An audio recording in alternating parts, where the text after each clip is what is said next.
আজ লোকনাথ বাবার পূজা, তাই সকাল সকাল স্নান করে চলে এসেছি ঠাকুর মন্দিরে।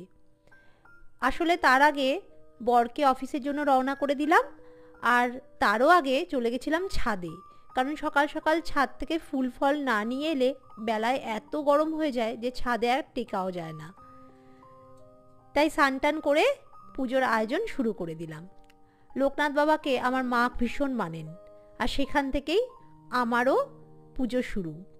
অ্যাকচুয়ালি যখন জীবনের খুব খারাপ পরিস্থিতিতে ছিলাম তখন তাকে মন দিয়ে ডেকেছিলাম, তিনি সাড়াও দিয়েছিলেন, সেই থেকেই আমার পুজো শুরু। আর প্রতিবারেই সব পূজাতেই আমি কিন্তু ভোগ রান্না করে থাকি, তাই একদিকে যেমন ভোগের রান্না চলছে, আর একদিকে তারই ফাঁকে ফাঁকে একটু একটু করে ঠাকুরেরও সব কিছু গুছাচ্ছি, কারণ নিজে হাতে পুরোটাকে করতে হবে, হেল্প করার তো কেউ নেই। তোমাদেরও নিশ্চয়ই কোনো পূজা আচ্ছাতে মনে হয় না যে যদি কেউ হেল্প করার থাকতো তাহলে কত ভালো হতো। মিছরি দেওয়াটা এই পূজাতে কিন্তু মাস্ট।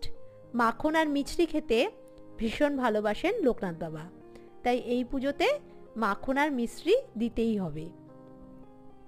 এই পদ্ম ফুলটা আজকে সকালেই তুলেছি, বাবার জন্য রেখেছিলাম। আস্তে আস্তে এদিকে রান্না প্রায় শেষ, আর ওইদিকে আমারও কিন্তু পুজোর গুছানো অনেকটা হয়ে গেছে। তাহলে এবার ভোগগুলোকে সুন্দর করে সাজিয়ে দিই।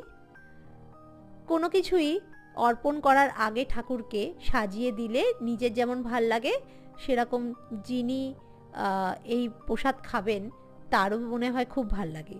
সাজানো খাবার দেখলে আমাদের যেমন মনটা ভরে যায়, সেরকম মনে হয় ভগবানেরও তাই। তোমরা কে কে লোকনাথ বাবার পূজা করলে আজকে অবশ্যই কমেন্ট করে কিন্তু জানাবে। আর যদি আজকের ব্লগটা ভালো লাগে তাহলেও কমেন্ট করবে, শেয়ার করবে, আর একটা লাইক করে দিও। আবার দেখা হবে একটা নতুন ভিডিওতে।